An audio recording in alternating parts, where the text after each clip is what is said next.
الحمد لله رب العالمين والعاقبة للمتقين ولا عدوان إلا على الظالمين، والصلاة والسلام على رسوله الكريم وإمام الموحدين وعلى آله وصحبه أجمعين. أما بعد، السلام عليكم ورحمة الله وبركاته. أهل توحيد، بارك الله فيكم.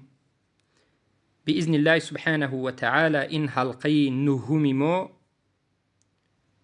در شرح کتاب اصل السنه و اعتقاد الدین الرازیین است که فرزند ابو حاتم الرازی ابن ابو حاتم از دو عالم سلف این را نقل کردند. ما در حلقه گذشته البته مختصرا فرقه های باطلی که در مسئله صفات های الله گمراه شده اند و بالخصوص در بالای صفت کلام الله سبحانه و تعالی گمراه شده اند صحبت کردیم، لیکن حالا کمی وسیع‌تر با حجت ها با صحبت میکنیم. اولا من میخواهم به شما بیان بکنم که مذهب اهل سنت و الجماعت را در این باب بفهمید. مذهب اهل سنت و الجماعت در باب کلام الله چیست؟ زیرا که ما شاید 5-6 درس میکنیم، بعد از 5-6 درس این چنین شدنش ممکن است که بعضی ها مذهب اهل سنت را نفهمیده بیرون می شوند. مذهب اهل سنت و الجماعت این است که کلام این صفت الله است و این صفت الله کلام صفت ازلی و ابدی هست. از اول با همراهی الله بود، این صفت همیشگی. این صفت را الله خلق نکرده است، بلکه همیشه با همراهی الله از اول بود، ازلی و ابدی. و این صفت کلام الله متعلق به مشیت الله و به اراده الله است. مشیت خواست، اراده خواست و اراده الله.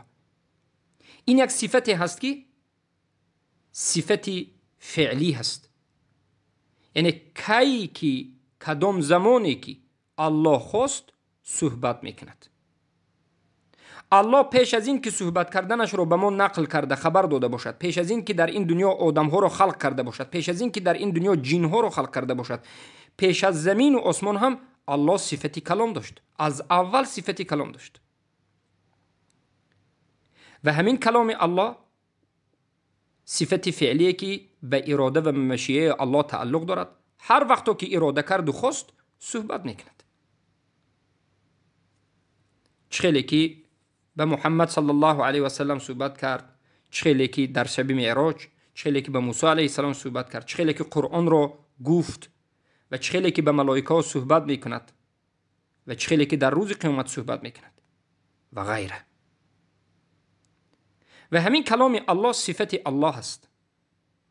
صفت الله مخلوق نیست، زیرا که الله مخلوق نیست. همه صفتهای الله از خود الله هست. صفتهای الله از نفس الله هست، از ذات الله هست. صفت الله را از الله جدا کردن این باطل است. پس سخن ما اینجا بود که صفتهای الله از خود الله هست و از الله جدا نیست، از خود الله هست. و صفتهای الله به دو قسم است. صفتهایی که فعلی و ذاتی. صفتهای ذاتی که همیشه با همراهی الله است، به مانند چشم، به مانند دست، به مانند پا، به مانند روی. و صفتهایی که فعلی هست، همیشه با همراهی الله هست، اما کدام وقت که خواهد استفاده میبرد، به مانند صفت کلام، به مانند صفت نازل شوی و غیره. بارک الله فیکم. پس صفت کلام الله را شما برادرانم و خواهران موحدم فهمیدید که کلام الله این سخن الله هست که الله خودش گفت با حرف و با صدا، و کلام الله این قرآن است و قرآن کلام الله هست. هم معنای قرآن از الله هست و هم حرفای قرآن و هم این کلام الله با آواز بود و کلام الله ابدی و ازلی، یعنی از اول بود و همیشه هست و مخلوق نیست. این است مذهب اهل سنت و الجماعت. اما مذهب هایی که مخالف به اهل سنت و الجماعت هستند، مشهورترین اونها مذهب جهمی ها، مذهب جهمی ها و مذهب معتزله ها. شاید شما سوال بکنید که جهمی از کجا پیدا شد؟ کلمه مذهب جهمی، ما میگیم که مذهب حنفی از کجا پیدا شد؟ حنفی نسبت به ابو حنیفه، مذهب شافعی نسبت به محمد ابن ادریس شافعی، مذهب مالکی نسبت به امام مالک بن انس، مذهب حنبلی نسبت به احمد ابن حنبل. در عقیده که اهل سنت هستند، اما در باب اجتهادات اینها اجتهادات خود را دارند که انا همین مذهب ها به نام اینها نسبت داده شد. و این چنین مذهب ظاهری است که ابن داود یا که محلا ظاهری بگیم ابن حزم ظاهری و این چنین اهل بدعت وقتی که یک نام جدیدی را بگیم یک سخن نوی را به شریعت بافتند و ساختند و نسبت دادند، به نام همین انسان یک سخن نو گفته یک مذهب به وجود آمد، جهمی ها. هر کسی که به فکر و اندیشه جهم ابن صفوان راضی باشد این را جهمی میگند. معتزله ها که در باب ایمان خوارج و در باب صفت جهمی هستند. از همه مخالفی اساسی و سخت‌ترینی که در اول به وجود آمده است و دیگر همه فرقه های باطل به همین ها نسبت داده می شود، اینها کی هستند؟ جهمی ها و معتزله ها. اینها چی میگن؟ میگن که کلام الله مخلوق است، کلام الله مخلوق است و این چنین از همین قرآن است. میگن چه خیلی که آسمان را الله خلق کرد، چه خیلی که زمین را خلق کرد، چه خیلی که درخت را خلق کرد، چه خیلی که سنگ را خلق کرد، همچنین قرآن را خلق کرد. میگن این باطل است و کسی که این سخن نمیگه کافر است، برای کلام الله مخلوق نیست، غیر مخلوق است. کلام الله سخن الله صفت الله است. و همین جهمی ها و معتزله ها دیگر همه صفات الله را هم انکار میکنند و کلام را صفت نمیدانند، کلام را، همین کلام را صفت الله نمیشمارند، زیرا که اینها میگن هر چیزی که بغیر الله است این مخلوق است و این صفات ها میگن غیر الله است پس مخلوق است. همه صفات ها را مخلوق است میگن و بعد از این بسیارش را انکار میکنند. از همین جهت انکار میکنند، میگن که کلام الله این صفت الله نیست، برای مخلوق است. و گمراهی و کفر جهمی ها بزرگتر از دیگرش است. از دیگر فرقه های باطل مثلا کلابی یا که کرامی از اینا دیده، جهمی ها کفرشون در این باب بزرگتر است. بارک الله فیکم. زیرا که وقتی که صفت نفی کردید، صفت های انکار کردید، پس موصوف هم خودی الله را هم انکار میکنید، زیرا که یگان ذات نیست مگر اینکه صفت دارد. آیا یگان ذات وجود دارد که صفت نداشته باشد؟ نه، هر یک چیز صفت دارد. حماد ابن زید میگویند که یحاول الجهمیه ان یقولوا لیس فی السماء شیء، یعنی جهمی ها محاوله میکردند، کوشش میکردند بگویند که در آسمان هیچ چیزی نیست. یعنی معنای سخن این است که جهمی ها آشکار الله در بالای عرش نیست گفته نمیتوانستند، در زمان سلف این گپ گفته نمیتوانستند، اما محاوله میکردند، حرکت میکردند از این طرف اون طرف بگویند که الله در بالای آسمان نیست. اما امروزه آدم ها چی؟ امروزه این گمراه های تاجیک و این گمراه های افغان چی؟ به مانندی محمد جاویدی مشرک صوفی سیفی که به من یک چند برادرها سخنهایش ارسال کردند، یک چند طالب علم های تاجیک از اهل توحید با این مشرک صحبت کردند و کوشش میکند که صفات الله انکار کند، کوشش میکند که الله بگوید که در آسمان نیست. البته گفته شده است، آشکار میگوید که الله در یگان جهت نیست، نه در پایین نه در بالا. نه، این انمینو شاگردانی که هستند، انمینو جهمی ها هستند. اینها جهمی های زمانه انمینو هستند، دجال های زمانه هستند.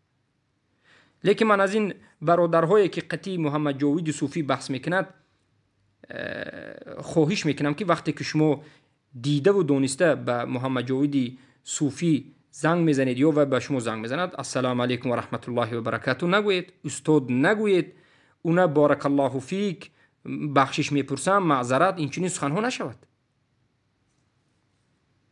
او یک قاعده بحث دارد که فقط هجوم میکند به شما. شما چگونه به یک آدمی که کافر است، مشرک است، به او سلام میدهید یا که بارک الله فیک میگید، به تو الله برکت بتید میگید، یا معذرت و غیره و غیره. بینید در همین مسئله دقت بدید. البته وقتی که ان شاء الله بحث میکنید انا همچنین، یا که این دیگر تاجیکایی که گمراه در باب اسما و صفات شدند و الله را چی میگند؟ در بالا نیست میگند. اینها از جهمی های هم سخت‌تر هستند. یعنی اینها غلات جهمی هستند. خیلی که حماد ابن زید نقل میکند که جهمی ها آشکار این سخن گفتن نمیتوانستند، از هر طرف ترسیده می اومدند. بارک الله فیکم. البته جهمی ها به خود بعضی از آیات ها را دلیل میبرند. ببینید یک قاعده رو ما باید بدونیم که هر یک فرقه باطل، رافضه است، او جهمی هست، او کسی نباشد، از کدام حزب و جماعت و از کدام قبوری یگون چیزی دیگر نباشد، به خودش یگون دلیل دارد به گفت خودش. البته یعنی دلیل از آیات قرآن یا حدیث دارد. ما میگیم که آیات قرآن قبول است، لیکن فهم آیات قرآن رو اینو خطا میکنند. مثلا جهمی ها میگد که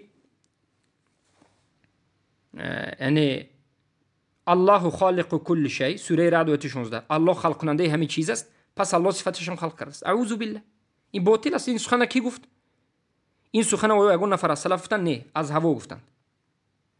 مولانا جلال الدین رومی گفت، جهم ابن صفوان گفت، کدام صوفی دیگر گفت. از همین جهت ما به شما میگیم که شما مولانا یک طرف مونید، این صوفی یک طرف مونید، این علما یک طرف مونید، بیایید رویم به نزد سلف صالحی که پیامبر گفتند بهترین قرن من صحابگان و بعد از این تابعین و بعد از این تبع تابعین. هر چیزی که در زمان سلف دین باشد در ما دین است، هر چیزی که در اونها نباشد در ما هم قبول نیست. آیا همین سخن را سلف گفتند؟ آیا همچنین قرآن را سلف فهمیدند؟ نه. آیا سلف یگان نفرشون گفتند که الله در بالای آسمان است؟ نه. آیا یگان نفر از سلف صالح گفتند که کلام الله مخلوق است؟ نه. پس هر کسی که این سخن ها رو میگه او باطل است و دینش موافق دینی تابعین، تبع تابعین و موافق صحابگان رضی الله عنهم نیست. پس این معروف است که گمراه است. دین ما باید موافق صحابگان، تابعین، تبع تابعین باشد. فهم ما باید موافق فهم اونها باشد. ما وقتی که این سخن رو میگیم بعضی میگن که لباسمون رو هم حرکت کنیم، پس لباس دیگر کن. لباس این مسئله دیگر است. اینجا اساس درباره فهم رفته شده است. البته ما باید از نظری ظاهری، ریشگذاری و عمل باید مثل اونها باشیم، لیکن در اول باید در عقیده مثل صحابگان باشیم. عقیده صحابگان معروف است که کلام الله مخلوق نیست. عقیده تابعین و تبع تابعین مشهور و معروف است. اجماع را نقل کردیم که قرآن الله غیر مخلوق، یعنی مخلوق نیست، کلام الله است. حرفش، صوتش، یعنی الله با حرف و با آواز این رو گفته است. و این چنین اجماع را حالا در آینده نقل میکنیم که الله در بالای عرش است. حتی ما به شما کلام سلف را میاریم که میگن که مکان الله در بالای عرش است. بارک الله فیکم. پس این است که میگویند این فرقه های باطل، جهمی های هم مثلا دو قسم هستند که میگن کلام الله غیر مخلوق است. این صفت ذاتی هست که قائم به الله هست سبحانه و تعالی، اما متعلق به مشیت الله و قدرت الله نیست. ببینید اینها جهمی های سوریمنی، جهمی های نو برآمده، اشعری ها و ماتریدی ها میگن که کلام الله غیر مخلوق است. میگن شما را فریب میدین، کلام الله غیر مخلوق است. بعد از این میگن که کلام نفسی الله غیر مخلوق است، یعنی همون سخن الله که در درون الله است غیر مخلوق است، اما لفظی که یک کلامی که متعلق به مشیت الله، به اراده الله باشد، با آواز باشد و با حرف باشد، این مخلوق است. کلام در نزد اشعری ها و ماتریدی ها یک سخنی که شنیده شود با حرف و با آواز نه. کلام در نزد اشعری ها و ماتریدی های این دو فرقه گمراه درونی، سخنی درونی است. حدیث النفس میگن. شما سخن از صدای بیرون نمیبرید، به درون. از همین جهت وقتی که اشعری ها و ماتریدی ها گفتند که کلام الله غیر مخلوق است، شما دانید که اینها کلام الله گفته چه گفته شدند؟ سخنی درونی الله که به بیرون نبرآمده است. الله میگن اشعری‌ها و ماتریدی‌ها میگن که الله به آواز و به حرف کی خواهد چگونه خواهد صحبت کرده نمیتواند و این مخلوق است، بلکه الله در درونش سخن است و سخنی در درونش بوده رو یا به لوح المحفوظ نوشته است، یا که به جبرائیل داده است، یا که به غیره. انا این است اشعری ها و ماتریدی ها. اما جهمی ها چی میگد؟ جهم ابن صفوان که پیش از اشعری ها و ماتریدی ها است، جهمی ها میگد که کلام الله میگد کاملا هم کلام درونیش هم کلام بیرونیش مخلوق است، همش مخلوق است. بالاخره کلام اشعری و ماتریدی و کلام جهمی همش یک است. از همین جهت ابی اسماعیل هروی یعنی هراتی از افغانستان امروزه هرات، اصلشون از عرب لیکن پدرشون میروند به اینجا به خاطر جهاد و در همینجا باقی میمونند و در همینجا تولد میشوند. کتاب‌های عربی زیاد دارند، ذم الکلام و الرد علی الجهمیه که جهمی ها رو با نقل کردن قریب 2000 علما تکفیر میکنند و البته اشعری و ماتریدی رو تکفیر میکنند به نامهایشون، به نام مذهب تکفیر میکنند، زیرا که میگن که اشعری و ماتریدی ها اینها عیناً انمی جهمی ها هست. گرچند که سخن رو کمتر دیگر کرده است لیکن جهمی است. و ابن سینا رو و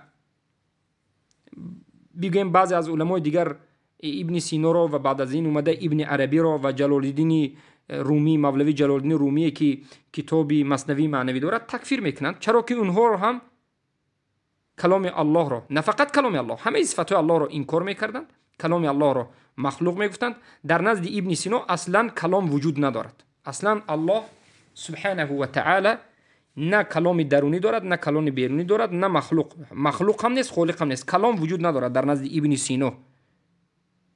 ابن سینا مثلا جلال الدین رومی یا که ابن عربی که علما اینها را کافر گفتند، اینها میگن که کلام الله یک سخنهایی که الله به درون انسان می اندازد. مثلا قرآن آیا به پیامبر به واسطه جبرائیل نازل شده است یا که قرآن را به درون پیامبر الله انداخته است؟ میگن که به درون پیامبر الله انداخته است، یا که میگن که به درون جبرائیل الله انداخت، جبرائیل آمد و به پیامبر گفت. از همین جهت صوفی هایی که امروز وجود دارند در افریقا و در غیره، حبشی هایی که در لبنان وجود دارند، حبشی یک طایفه از صوفی ها و دیگر از صوفی ها غلو وقتی که میکنن میگن که حدثنی قلبی عن ربی، قلب من از الله گفت. وقتی که از اونها میگه که قلب تو، دل تو چگونه از الله میگوید، میگن که الله به دل من می اندازد. مذهب صوفی ها مذهب غلات اهل فیلسوفای ابن سینا، جلال الدین رومی، بگیم مولوی رومی صاحب کتاب مثنوی معنوی، یا که ابن عربی، غلات صوفی ها به اینها پیروی میکنن. به خاطر چی؟ به خاطر اینکه همین ها گفتند که به همه کلام الله آمدنش ممکن است، یعنی همه در درون دلش کلام الله آمدنش ممکن است. صوفی ها امروز برای همین به شما قرآن و سنت را نقل نمیکنند. قرآن و سنت یک طرف میپرندند، میگن که من پریاموی راست از الله شما به نقل میکنم، الله به من گفت، الله به من گفت. یا که صوفی ها بعد از این دین را از خواب میگیرند، خواب دیدن، برای اینکه خواب هم اینها فکر میکنند که در درون خواب هم شریعت میاد. انا گمراهی، انا من سببی ببینید گمراهی اینها وقتی که عقیده در باب اسما و صفات باطل می شود، شما در آخر مشرک می شوید. برادران عزیزم، اسما و صفات این سومین قسم توحید است که از توحید ربوبیت است. بدون اسما و صفات انسان موحد نمی شود. تا زمانی که کسی این صفات های الله را، حقیقتش را نفهمد و نداند، موافق اهل سنت و جماعت نفهمد، این موحد نیست. در باب بگوییم اسما و صفات دو نمود شرک است، شرک تعطیل و شرک تمثیل.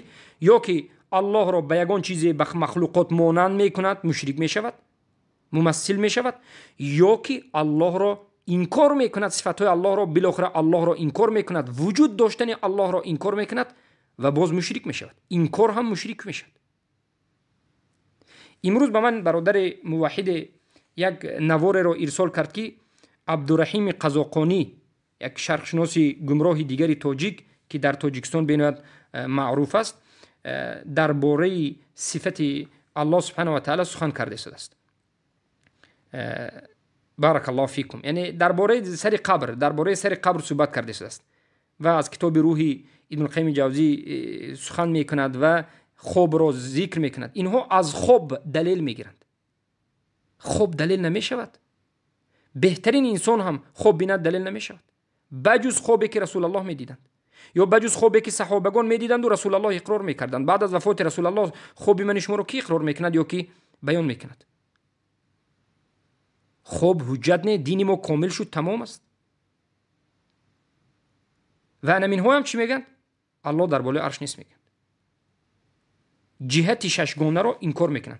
شما چه خیلی که جاویدی محمد جاویدی زندیق سیفی رو عقیدهش رو فهمیدید، عیناً عقیده همین رو عبدالرحیم قزاقانی، عیناً حاجی میرزا و دیگرهای صوفیاش دارد. اینها همه پیروانی کی هستند؟ پیروان جهم ابن صفوان هستند. اینها گمراه هستند. بارک الله فیکم. انا این است اساسی، یعنی جهمی ها یک قسمش آشکار میگد که قرآن یعنی کلام الله نیست، کلام الله مخلوق است، حرفش هم همیش مخلوق است، هم درونی کلام الله هم بیرونش مخلوق است. یکم طایفه دوم اشعری ها و ماتریدی ها میگن که کلام درونی الله این کلام است، صفت الله است، اما کلامی که بیرون به آواز و به حرف باشد این مخلوق است. و بالاخره اینها هم اشعری ها و ماتریدی ها هم مثل جهمی و معتزله هستند. و این قول از کی پیدا شده است؟ کلام الله درونی است اما بیرونی نیست. اولین بار این کلاب گفتن انسان پیدا میکند. کلاب کیست؟ عبدالله ابن سعید الکلاب البصری عراقی. این در زمان احمد ابن حنبل زندگی میکرد. این یک آدمی که از قرآن و سنت اصلا علم نداشت. این آدمی که در زمان حدیث، در زمانی که روایت حدیث و حفظ حدیث مشهور بود زندگی کرده، یگان نفر از این آدم از کلاب حدیث روایت نکردند. این آدم چخیلی که دیروز هم گفتیم به علم کلام داخل می شود و کلام ها و سخن های جهم ابن صفوان که مرتد کشته شده بود به این معقول می شود و بالاخره این هم چی میگه؟ به همون سخن جهم می رود. در اول این می گفت که کلام الله مخلوق نیست. عموم کلاب می گفت که کلام الله مخلوق نیست، اما معتزله ها به نزدش به مناظره می آیند. معتزله ها به نزد کلاب به مناظره می آیند. با کلاب مناظره میکنند و اینقدر مناظره شدید می شود که کلاب مذهبش را در مناظره دیگر میکند. کلاب میگه که بله صدا مخلوق است، حرف مخلوق است، آواز مخلوق است. از همین جهت ما کلام الله را با حرف و با صدا نمیگوییم، اما کلام الله درونی است میگه. با معتزله ها فرق میکند، فقط در درون، اما ظاهرا با معتزله ها موافق میشود. از سبب زور آمدن، زیرا که این آدم که جاهل از دلیلگیری از قرآن و سنت بود، فقط به علم کلام که بحث و مناظره می شود مجبور می شود که به این مذهبی باطل رود. و از همین انسان مذهب اشعری، ابوالحسن الاشعری و ابو منصور ماتریدی چی میگیرند؟ اصلی مذهبشون رو میگیرند در همین باب. پس ابو منصور ماتریدی آیا پیروی صحابگان است؟ پیروی سلف صالح تابعین و تبع تابعین است؟ ابوالحسن الاشعری پیروی صحابگان است، مثل صحابگان دین رو فهمیده یا که مثل تابعین و تبع تابعین فهمیده؟ نه، اینها دین رو به کلام، به فیلسوفی، فلسفی افلاطون و یونانی و ارسطو فهمیده و اینها استادشون در باب کلام الله این کی است؟ عبدالله ابن سعید الکلابی هست که سلف این اومد این انسان را یک چند نفر از سلف تکفیر کردند. پس از زمان سلف تا امروز دو سرچشمه عقیده آمده ایستاده است. شما خوب دقت بدید، دو سرچشمه عقیده آمده ایستاده است بعد از زمان تابعین. در زمان سلف بگیم در زمان صحابه نه، بعد از زمان صحابه و در آخری سرشوی زمان تابعین آخرین. از یک طرف جهمی در باب اسماء و صفات و از یک طرف اهل سنت و الجماعت. اولین کس جعد ابن درهم از طرف فرقه باطل، بعد از این جهم ابن صفوان، بعد از این بگویم بشر المریسی، بعد از این کلاب، بعد از این محمد بن الکرام الخراسانی که تشهد خونده نمیتوانست، بعد از اینها شاگردان کلاب ابوالحسن الاشعری ابو منصور ماتریدی و بعد از این علماهایشون از فارابی و از دیگر از علمای اشعری و ماتریدی تا امروز رفته شده است. و امروز کسایی که الله لامکان به این معنا میگن که در بالای عرش نیست، یا که کلام الله مخلوق میگن، یا که صفات الله انکار میکنن، اینها انمون شاگردانی که است جهم بن صفوان است. برای ما اینها جهمی میگیم، زندیق میگیم. چه خیلی که استادانشون به سلف این امت حکم مانده است، ما اینها به حکم میمونیم، زیرا که اینها عیناً سخنی همون استادشون میگن. از جانب دیگر قسم دوم یا که قسم اول اینها سلف صالح هستند که صحابگان، تابعین، مثلا تابعین معروف است، کبار تابعین با مانند عمرو بن دینار، با مانند حسن بصری و با مانند عبدالله بن مبارک، محمد بن سیرین و غیره، سفیان الثوری، سفیان بن عیینه و اومدن میگرد احمد بن حنبل، اینها تابعین و تبع تابعین، یعنی مثل امام بخاری کتب سته همه اون نوشته هاشون، و ابو حاتم الرازی، ابو زرعه الرازی، قاسم بن سلام و غیره، امام تبری و بعد از امام تبری ابو الحسن بگویم ابو محمد البربهاری، بعد از این کس ابن بطه اللالکایی. انا مثل اومدن میگیریم اویستوست شیخ الاسلام ابن تیمیه، ابن کثیر، ابن القیم الجوزی، محمد بن عبد الوهاب و غیره، و از محمد بن عبد الوهاب نبیره هاشون و ما اومده میرسیم. پس سندی ما به صحابگان میرسد، سندی این گمراهان به یهودا میرسد. چه خیلی که گفتیم جهم بن صفوان از جعد بن درهم گرفت، جعد بن درهم عقیده‌اش رو از یهود گرفت. عاقبت این جهمی ها یهودی است. بارک الله فیکم. پس بیایید ما سخن سلف رو به شما ذکر کنیم. احمد ابن حنبل رحمهم الله جهمی ها را به سه فرقه جدا میکردند. فرقه اول احمد ابن حنبل میگفتند که جهمی ها به سه فرقه معروف است. فرقه اول که است خلقیه میگفتند، کسایی که آشکار میگفت که قرآن مخلوق است، بمانند جهمی ها. فرقه دوم واقفیه، کسایی که در همین مسئله توقف میکردند، میگفتند که نه مخلوق میگیم نه خالق میگیم، یا که به این مسئله داخل شدن شرط نیست، یا که ما علم داریم علم نداریم. انا میخیل سخنهای باطلانه که امروز وجود دارد. امروز این چنین جهمی ها وجود دارد. اشعری های هست که امروز شما رو میگد که بیا در این مسئله صحبت نکنیم، بیا که این مسئله ما سکوت میکنیم. واقفیه که آخری سخنشون چی میشود؟ اینها آخری سخنشون با مخلوق است. اینها به خاطر چی به سکوت دعوت میکنند؟ به خاطر اینکه عقیدهشون رو نمیخوان اظهار کنند، از همین جهت می ایسته میگن. وقتی که زورشون رسید، وقتی که قوی شدن، میگن که قرآن مخلوق است. از همین جهت احمد ابن حنبل و دیگر از سلف این امت به مانند امام شافعی و غیره در بالای این چنین انسانها به نهایت سخن شدیدی گفتند. در بالای این چنین انسانها به نهایت سخن شدیدی گفتند. و این چنین انسانهایی که ما قرآن را نه خالق و نه مخلوق میگیم، این مسئله به خاموش می ایستیم، سخن نمیکنیم، میگن اینها میگن از جهم ابن صفوان هم بدتر و سخت‌تر است، زیرا که اینها به همین سخنش مردم گمراه میکنند و نتیجه سخن اینها چی است؟ قرآن مخلوق است. الله المستعان. پس انا همین است قول سلف که آشکار باید گفته شود قرآن غیر مخلوق است. اشعری ها و ماتریدی ها قرآن غیر مخلوق است گفته نمیتوانند. اشعری ها چی گفته میتوانند؟ قرآن کلام الله است، غیر مخلوق است. اشعری ها و ماتریدی ها میگن که قرآن کلام الله است، غیر مخلوق است. کلام الله اینها کلام درونی میگن.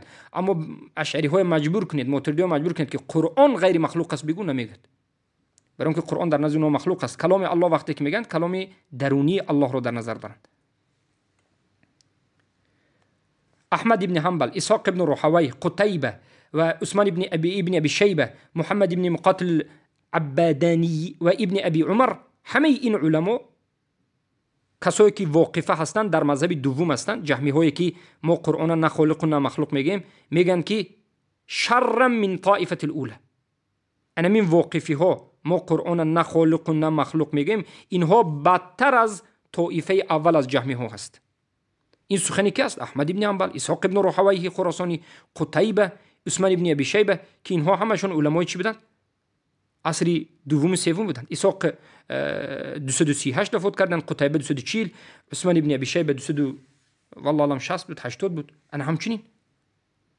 و حتی احمد ابن حنبل جزم میکنند یقین میکنند به تکفیر شک، یعنی کسی که قرآن مخلوق است یا غیر مخلوق، کسی که به شک کند جواب داده نتواند، نمیدونم بگوید، شک کند مخلوق یا غیر مخلوق بودنش، به احمد ابن حنبل تکفیرش میکردند و میگفتند که این مسئله ظاهر است، این مسئله از مسائلی است که ظاهر است.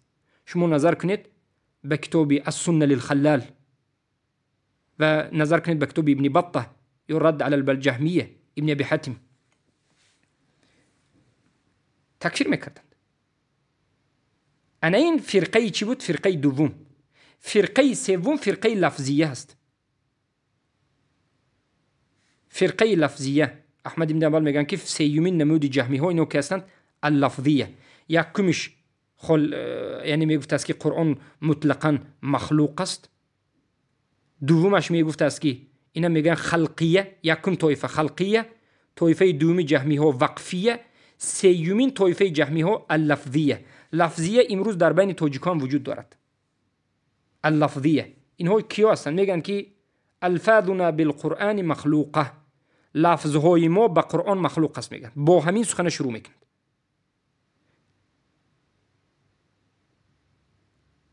داود ابن علی الاصبهانی نیسابوری ظاهری همچنین میگفتند. عقیده ظاهری ها هم مثلا ابن حزم ظاهری یا که پیش از ابن حزم داود ابن علی الاصبهانی نیسابوری ظاهری، برای که اصلی مذهب ظاهری هم از این اصفهان، از نیشاپور، از خراسان به وجود آمده است. داود ابن علی نیشاپوری، این اصلی عقیده مذهب ظاهری هم در باب اسما و صفات این چه است؟ گمراهی است. از همین جهت بگیم ابن حزم هم در بالای عقیده اسما و صفات، البته که مخالف اهل سنت و جماعت هستند، مخالف سلف هستند. و البته به لفظی ها، کسی که میگه که لفظ من به قرآن مخلوق است، همچنین سخن ها میکند. امام های سلف صالح رد زدند، به مانند محمد ابن ادریس شافعی، به مانند مصعب احمد الزهری، امام زهری میگیم که احمد الزهری، به مانند احمد ابن حنبل، به مانند اسحاق ابن راهوی استاد امام بخاری، به مانند ابی عبید القاسم ابن سلام صاحب کتاب ایمان و غیر از اینها بسیاری از علمای سلف سخت گرفتند، رد زدند و گفتند که لفظی ها، یعنی کسایی که میگن که لفظی من با قرآن مخلوق است، این یک دروازه است که به واسطه همین دروازه همه گمراه ها میدارند و قرآن مخلوق میگن، آشکار میشن. بعد از این آیسته قرآن مخلوق میگن. و بسیاری از سلف آشکار واضح گفتند که لفظی ها اینها جهمی هستند. کسی بگوید که لفظی من به قرآن مخلوق است، لفظی من به قرآن مخلوق است بگید، گفتند که انهم جهمی، انا میخل آدم ها جهمی است گفتند. و این سخن را کی ذکر کرده است؟ جمع کرده است صاحب این کتابی که ما خونده شدیم، ابن ابی حاتم سخنهای علما را ذکر کرده که کسی بگوید که لفظی من با قرآن چی است؟ مخلوق است، گفتن این جهمی است. در کتاب الرد علی الجهمیه ابن ابی حاتم ذکر کردند، نوشتند. بارک الله فیکم. نظر کنید که در همین کتاب چگونه آمده است.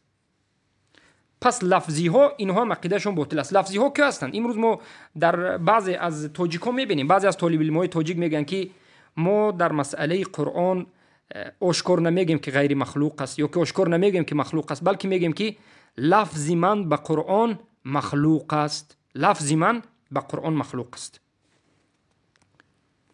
یعنی من وقتی که قرآن میخونم، من همین قرآنی من خونده شده مخلوق است میگن. البته این سخن رو که میگفت جهمی ها میگفت و به همین واسطه قرآن رو مخلوق میکرد و این سخن رو خطا گفته و این سخن رو سخنهای جهمی گفته و این سخن رو سخنهای کفری گفتند. چه خیلی که ما علما رو ذکر کردیم. و ابو حاتم الرازی، ابو زرعة الرازی، امام بخاری و غیره، امام شافعی، احمد، اسحاق و قاسم بن سلام و غیره میگن که این سخن رو گفتن درست نیست. کسی که این سخن میگه این از اهل بدعت است و جهمی است. بارک الله فیکم. از همین جهت علما من کردند. شما خوب دقت بدید وقتی که درباره کلام الله صحبت میکنید، شما هیچ وقت نگوید که لفظ من با قرآن مخلوق است. علما این سخن رو گفتنشون من کردند، زیرا که این یک راه تلبیس است. تلبیس همین که حق و باطل را در یک جا آمیخته کردن است که بسیار مردم عامه از جهال نمیفهمند و فکر میکنند که قرآن مخلوق است. اما معروف است. احمد ابن حنبل رو مذهبشون رو دیروز بیان کردیم و دیگر امام سلف رو دیروز سخنهایشون رو بیان کردیم که میگفتند که یعنی فرق میگذاشتند بین صدای قاری و کلام باری. صوت القاری و کلام الباری. صوت قاری یک انسان قرائت میکند، البته آواز او مخلوق است، اما چیزی که قرائت میشود کلام الله است. این معروف است که دیروز ما بیان کردیم. کودک میخواند، زن میخواند، مرد میخواند، آوازش غفص میخواند، آواز باریک میخواند، مهین میخواند. این آوازهایی که از حلقوم ما میبرد این مخلوق است. کلامی که ما میخونیم این غیر مخلوق است، کلام الله است. یعنی این سخنی حق است. اما کسایی که لفظی من به قرآن مخلوق است میگن، مقصدشون این قرآنی که من خونده ایستاده مخلوق است گفتن است، که بالعموم این سخنی جهمی است. در حدیث آمده است که پیامبر صلی الله علیه وسلم بین آواز و بین قرآن فرق میگذارند. خیلی که نظر کنید به سنن ابو داوود یا نسائی، ابن ماجه از حدیث برای ابن عازب که پیامبر صلی الله علیه و میگن زینوا القرآن باصواتکم، قرآن را با آوازهایتون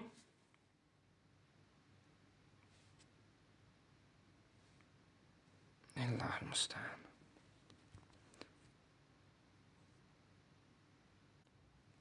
حدیث همین است که قرآن را زیبا کنید با آوازهایتون، قرآن را زیبا کنید با آوازهایتون، با صداهایتون رو. یعنی پیامبر امر کردن که قرآن را با صدایتون زیبا بخونید. صدا را از قرآن جدا کردن. صدا مخلوق است، صدای من شما مخلوق است، اما قرآن غیر مخلوق است. انا کنون فهمیدید. انا این است سه مذهبی که احمد ابن حنبل ذکر کردند. مذهب جهمی ها انا این است گفتند. پس ما هم اول گفتیم که مذهب مخالف اهل سنت و جماعت جهمی ها هست. فهمیدید؟ جهمی ها و معتزله ها. و این جهمی ها و معتزله ها رو احمد ابن حنبل گفتن که جهمی ها این به سه قسم تقسیم میشد. جهمی هایی که خلقیه هستند، قرآن مخلوق میگن. جهمی هایی که واقفیه هستند، وقف میکنند. و جهمی هایی که لفظیه هستند، لفظی من به قرآن مخلوق است. انا این بود طایفه اول جهمی ها رو ما به شما بیان کردیم که سه نمود میشدن جهمی ها: خلقیه، واقفیه و لفظیه. طایفه دوم که اصلا اینها اشعری ها و ماتریدی ها هستند، لیکن اینها را ما جدا کرده به شما ذکر میکنیم. اینها کی هستند؟ بارک الله فیکم، اشعری و ماتریدی و کلابی ها. گفتیم که اینها جهمی هستند. بعد از زمان جهم ابن صفوان، بعد از عصر در عصر 4 در عصر 4 و 5 به وجود آمدن، در عصر 4. البته کلابی ها در عصر خود کلاب در عصر 3 بود، اما اشعری و ماتریدی دینشون را از کلاب گرفتند. کلاب دینش را از جهم گرفت. از همین جهت گفتیم اشعری و ماتریدی هم جهمی است. بارک الله فیکم. انا اکنون فهمیدید که این طایفه ها چگونه طایفه اند. و اولین باری که حرف آواز از کلام الله نیست گفتن انسان این کی بود است؟ عبدالله ابن سعید ابن کلاب است. وقتی که معتزله و کتی بحث و مناظره کرد زورش نرسید، مجبور شد این سخنی باطل را بگوید. پس مختصری سخنی ما همین است که کلام الله این صفت ازلی و ابدی الله است که متعلق به مشیه و قدرت الله است و الله کی خواهد انجام میدهد و به صفت مخلوقین مانندی ندارد.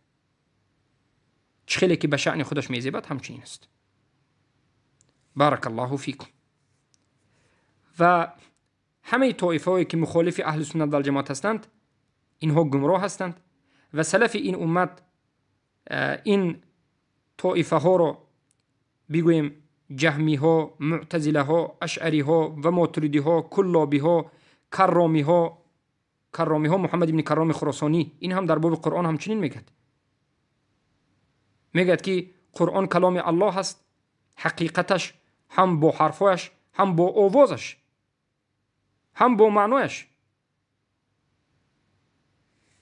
کلام الله است میگد، غیر مخلوق است میگد. ببینید کرام قریب که اهل سنت است، در آخر چی میگد؟ والله متكلم بمشيئة وقدرة ما تشاء ولم يزل قادرا على الكلام لكنهم جعلوا كل الكلام حادثا. همه کلام حادث گفت. یعنی معنای سخن چیست؟